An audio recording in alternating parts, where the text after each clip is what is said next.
Hi, and thanks for logging on to the Daily DVAR Halacha. And here's a brand new halacha for you, and it's for Wednesday, the 12th day of July, the 18th day of Tamuz.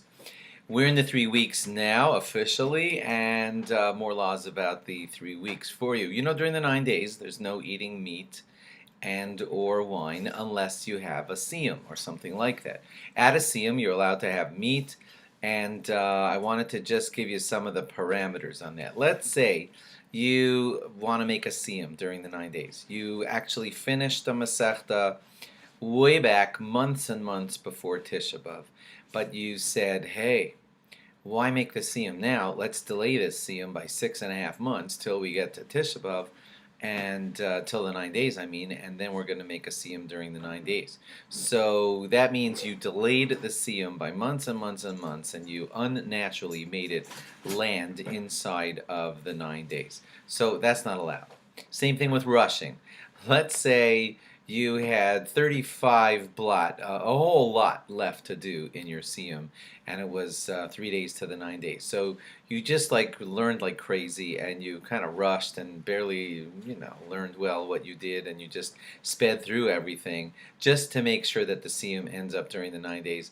That's not proper either. You're only supposed to make a siyum during the 9 days if it kind of naturally fits into the 9 days. Now I know that you could have finished it 4 days before, but you finished it during the 9 days. That's considered okay. It's just when you way unnaturally move it from months and months before, or you speed up like crazy to make it land during the 9 days. That's not considered appropriate to make your siyum land during the 9 days in that way. Now the good news. The good news is that not only the Messiah, not only the person who finished learning that Mesechta can make the siyum during the 9 days and eat meat, but all of his friends and relatives that he invites are welcome to join the siyum and have meat along with him. That's how it works. He is making a Sudas Mitzvah. You're invited to the Sudas Mitzvah. You're there. Even if you actually missed the moment when he read the last few words of that Mesechta, it still counts as a siyum. You're still considered there, and you can eat meat along with the siyum. I'll tell you where it gets a little tricky. I don't even know if this is really true, but I had heard that some meat restaurants do this weird trick, and it is they say, hey, anybody who wants to make a siyum at our restaurant, it's free, just for you, for the person finishing the Mesechta. So you get a free dinner, and then they serve you fleishiks, and you bring your 10 people or whatever along with you, and they all eat fleishiks too. So the restaurant likes that, right? They get to serve 10 restaurant meals to you and your friends, and seems okay. But what I've heard, if it really is true, is that some restaurants extend this through the rest of the night.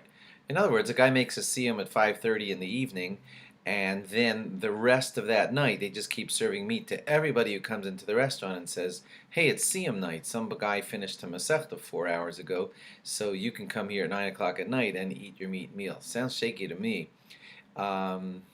If you know somebody doing that, you may want to check with a big rabbi.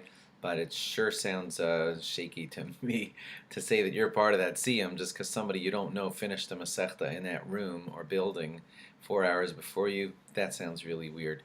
But you may want to check if the big rabbis want to allow it, because I heard that shtick is out there. Okay, thanks for logging on, and log on again tomorrow for more. Bye-bye.